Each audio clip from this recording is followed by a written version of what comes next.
ज्ञानवापी के सर्वे में मस्जिद के भीतर मिला डमरू, त्रिशूल और कमल का फूल। क्या अब मुस्लिम मानेंगे मंदिर तोड़ना थी औरंगजेब की बड़ी भूल? और साथ ही सवाल यह भी कि जब ज्ञानवापी में मिले हैं मंदिर के प्रमाण, तो क्यों देश भर में हो रहा है महादेव का अपमान? जी हां, आज अपने YouTube चैनल पर मैं इन्हीं दो सवालों को उठाऊंगा आपके सामने। नमस्कार, मैं हूं अशोक श्रीवास्तव और आप देख रहे हैं मेरा YouTube चैनल अशोक श्रीवास्तव का वार, गद्दारों पर प्रहार।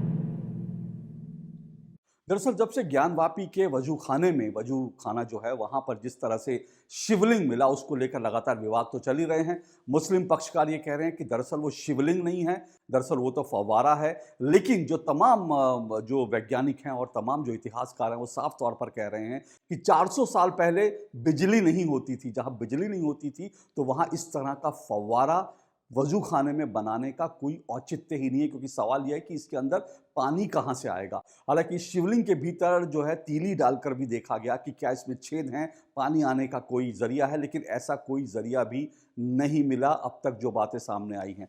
बड़ी बात जैसे मैंने कहा वो ये है कि लगातार जो तमाम IIT के विशेषज्ञ भी हैं, वैज्ञानिक भी हैं, वो ये कह रहे हैं कि दरअसल इस तरह का कोई भी फव्वारा नहीं होता। और जो 400 साल पहले जब फव्वारे होते थे, मुगल काल में जब फव्वारे होते थे, तो उसके लिए पानी को करीब करीब 150 फुट ऊपर से नीचे लाना पड़ता था, तब जाकर प्रेशर बनता था, क्योंकि बिजली नहीं थी तब प्रेशर बनता था और तब जाकर वो फव्वारा काम करता था। लेकिन इसमें ऐसा कोई सिस्टम नहीं है। तो ये तमाम चीज़ें इस तरफ साफ इशारा करती हैं कि दरअसल वजू खाने में जो था वो दरअसल और कुछ नहीं, वो शिवलिंग था। हमें यह भी नहीं भूलना चाहिए कि प्राचीन कथाएं जो हैं वो लगातार ये कहती हैं कि जब औरंगजेब की तरफ से आदेश हुआ और जब ज्ञानवापी और जब काशी विश्वनाथ मंदिर को तोड़ा गया, तब उस समय के जो पुजारी थे वो दरअसल जो शिवलिंग था, शिवलिंग को लेकर के वो जो तालाब था, वो जो कुआं था, वहां पर कूद गए थे। और आज उसी कुएं से, उसी बावड़ी से, उसी तालाब से ये शिवलिंग का मिलना, ये क्या इशारा करता है ये आप समझ सकते हैं।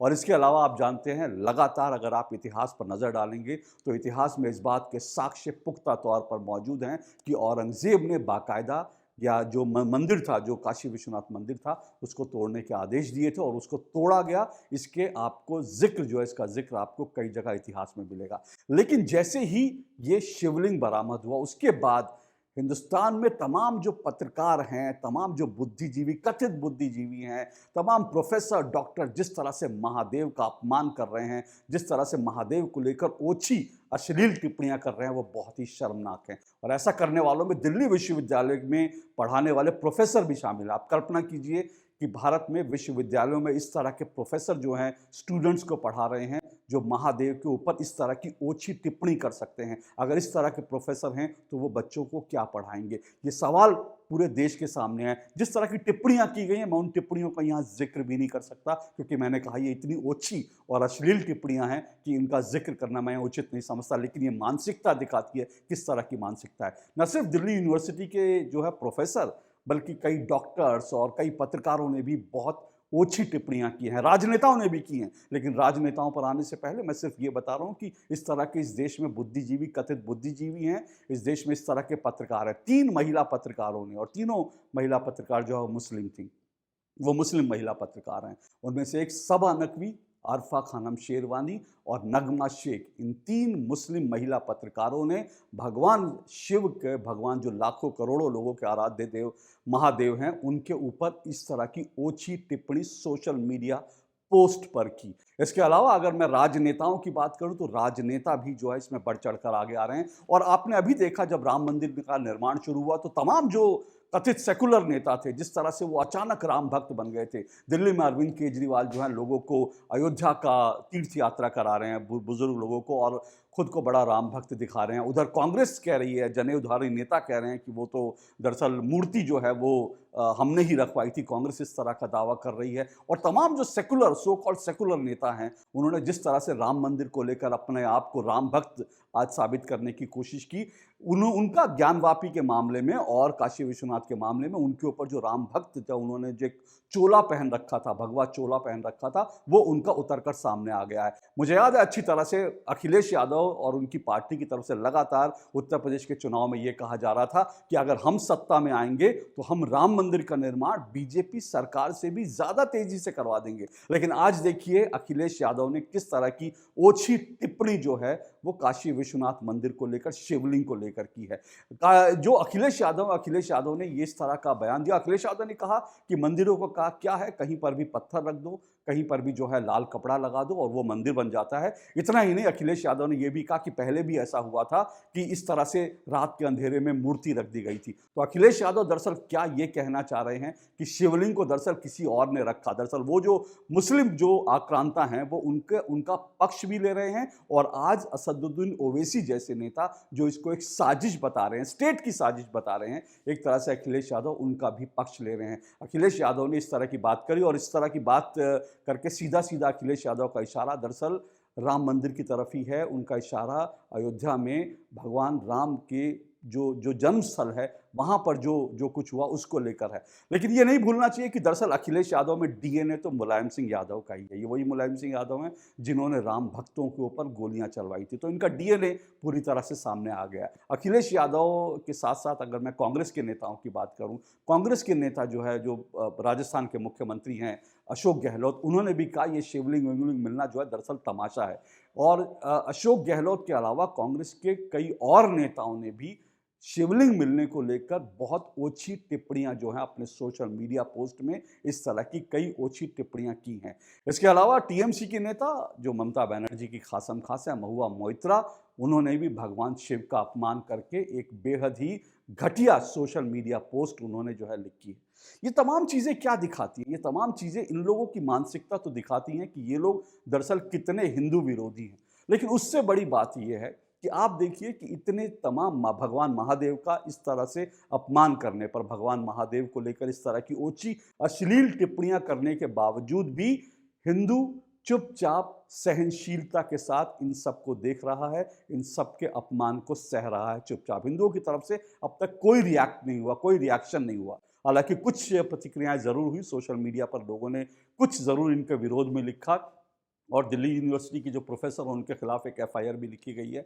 अखिलेश यादव के खिलाफ भी एक मुकदमा दर्ज किया गया। लेकिन जो भी कुछ हो रहा है, हिंदू जो जिस तरह से रिएक्ट कर रहे हैं वो लीगल तरीके से अपनी लड़ाई लड़ने की कोशिश कर रहे हैं। लेकिन कल्पना कीजिए कि भारत या कहीं और दुनिया में किसी भी हिस्से में इस तरह से अगर किसी और धर्म को लेकर के ऐसा मजाक बनाया जाता तो क्या होता, ये कल्पना कीजिए। और मैं आपको याद दिला दूं कि सिर्फ एक सोशल मीडिया पोस्ट बेंगलुरु में हुई थी, और उस सोशल मीडिया पोस्ट को हटा भी दिया गया था, और वो पैगंबर मोहम्मद को लेकर एक सोशल मीडिया पर किसी ने पोस्ट किया था, और उसके बाद बेंगलुरु सिटी जो है वो जल उठी थी। बेंगलुरु में बाकायदा जो जिहादियों की भीड़ थी, उन्होंने पुलिस स्टेशन, जी हाँ कल्पना कीजिए, पुलिस स्टेशन में आग लगा दी थी। तो ऐसा सिर्फ भारत में ही, हिंदुस्तान में ही संभव है कि भगवान महादेव का, हिंदुओं के आराध्य देवों का अपमान करके भी यहाँ पर शांति बनी रहती है। लेकिन किसी और मजहब का अगर आप अपमान करते हैं तो तब आपको इस तरह की शांति दिखाई नहीं देगी।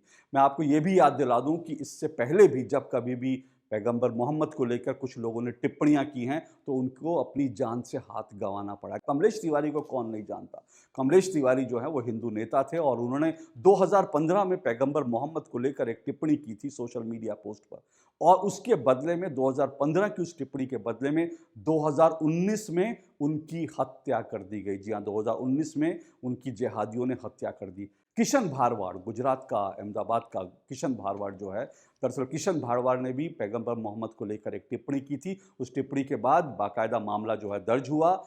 इस टिप्पणी को लेकर किशन भारवाड़ ने बाकायदा माफ़ी मांग ली, अपनी पोस्ट हटा दी, लेकिन उसके बावजूद जिहादियों ने किशन भारवाड़ को गोली मार दी। दुनिया के अगर किसी और मुल्क में, कल्पना कीजिए, चाहे वो ईसाइयों का मुल्क होता या मुसलमानों का मुल्क होता, और अगर वहाँ पर उनके आराध्य देव का इस तरह से अपमान किया जाता, तो शायद जो है लोग उस अपमान करने वाले को पत्थरों से मार देते या फिर उसको गोली मार देते, चाकू मार दिया जाता, और शायद उन जगह पर दंगे भड़क जाते।